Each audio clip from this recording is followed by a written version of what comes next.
তেল মশলাবিহীন পাকিস্তানি পেশোয়ারি বিফের জন্য আমরা সবাই পাগল। যদি এই রেসিপিটি একবার তৈরি করে খান তাহলে এর স্বাদ কখনোই ভুলতে পারবেন না। আসসালামু আলাইকুম viewers, Sayani kitchen and blog চ্যানেলে সবাইকে স্বাগতম।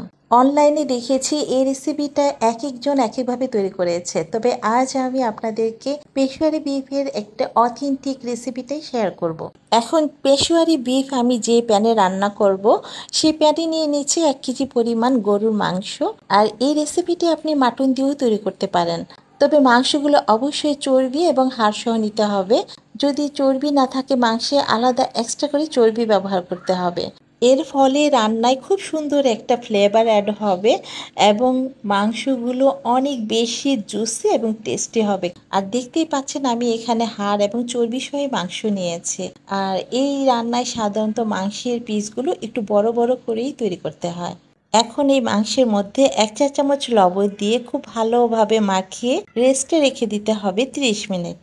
আর 30 মিনিট রেস্টে রাখার পর মাংসগুলো অনেক বেশি সফট হবে, তাই অন্তত 30 মিনিট রেস্টে রাখা খুবই জরুরি। ফিরে এলাম 30 মিনিট পর। এখন এখানে দিয়েছি 3টি মাঝারি সাইজের পেঁয়াজ এবং 3টি বড় সাইজের রসুন। আর রসুনগুলো যেহেতু আমি আস্ত খোসা সহ নিয়েছি, তাই ভালোভাবে রসুনগুলো ধুয়ে নিতে হবে। আর নিয়েছি এখানে 6টি মাঝারি সাইজের আলু। অনেকে আলুটা এই রেসিপিতে পছন্দ করেন না, তারা স্কিপ করতে পারেন, তবে আমার বাসায় সবাই আলু দিয়ে এই রেসিপিটা খেতে খুবই পছন্দ করে, তাই আমি আলু দিয়েছি এখানে 6টি।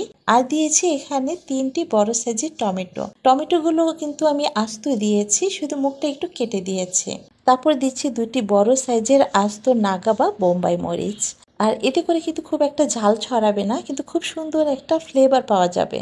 আরও দিচ্ছি এখানে 4-5টির মতো কাঁচামরিচ, আমি চারপাশে একটি একটি করে ছড়িয়ে দিচ্ছি। আর দিয়েছি এখানে 1 চা চামচ গোলমরিচ।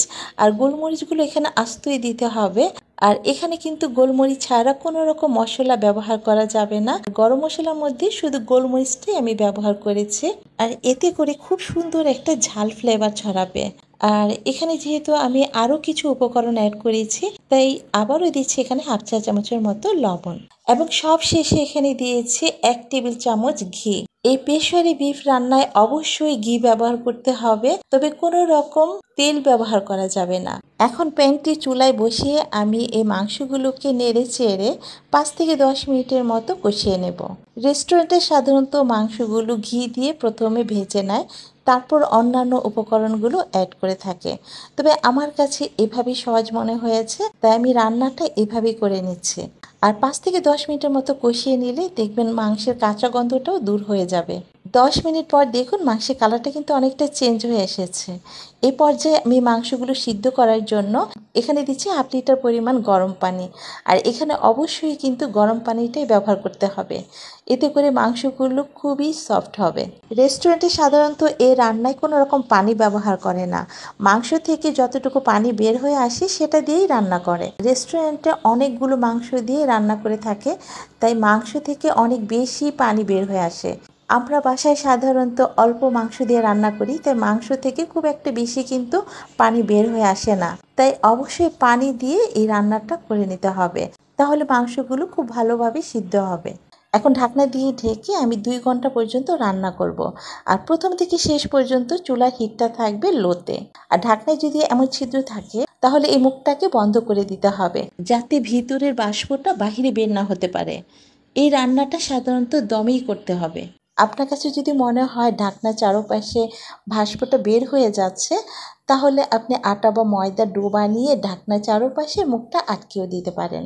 ফিরে এলাম 2 ঘন্টা পর, তবে এর মাঝে আমি 2-1 বার ঢাকনা উঠিয়ে নাড়া দিয়ে নিয়েছি এবং চেক করে দেখেছি মাংসটা ভালোভাবে সিদ্ধ হয়েছে কিনা। আর এটাই হচ্ছে 2 ঘন্টা পরের লুক। আর দেখে বুঝতেই পারছেন খুব ভালোভাবেই সিদ্ধ হয়ে গেছে মাংস এবং অন্যান্য কিছু, মানে পাকিস্তানি পেশোয়ারি বিফ রান্না কমপ্লিট। বিশ্বাস করেন আমি যখন এই রান্নাটা করছিলাম তখন আমার সমস্ত বাসায় খুব সুন্দর একটা ফ্লেভার ছড়াচ্ছিল, আর বাসার সবাই আমার কিচেনে চলে এসেছে দেখার জন্য কি রান্না হচ্ছে।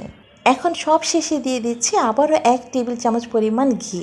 লাস্টে ঘিটা ব্যবহার করলে ঘিয়ের ফ্লেভারটা আরও বেশি স্ট্রং হয়। আর ঠান্ডা হওয়ার পর আমি আপনাদেরকে দেখিয়ে দিচ্ছি, দেখুন আলুটা কতটা সফট হয়েছে। আর ঝোলটা দেখুন কি সুন্দর গ্রেভি হয়েছে। এই রান্নার মূল বৈশিষ্ট্যই হচ্ছে ঝোলটা এমন পাতলা থাকবে আর খেতে কিন্তু দারুণ টেস্ট। আর এই ঝোলের মধ্যে ঘি, পেঁয়াজ, রসুন এবং নাগা মরিচের খুব সুন্দর একটা ফ্লেভার পাবেন। আর মাংসটা দেখুন কতটা সফট হয়েছে, চাপ দিতেই যেন একদম খুলে যাচ্ছে। কতটা জুসি এবং সফট হয়েছে দেখেই বুঝতে পারছেন। এই রান্নার মূল বৈশিষ্ট্যই হচ্ছে মাংসগুলো থাকবে একদম সফট। আগে ভেবেছিলাম তেল মশলা ছাড়া এই রেসিপিটি আবার কেমন হবে, কিন্তু খাওয়ার পর আমার ধারণাটাই পাল্টে গেছে। একটা অন্যরকম টেস্ট। আর এই রেসিপিটা সাদা ভাত, পোলাও, এমনকি রুটি পরোটার সাথেও খেতে খুবই ভালো লাগে।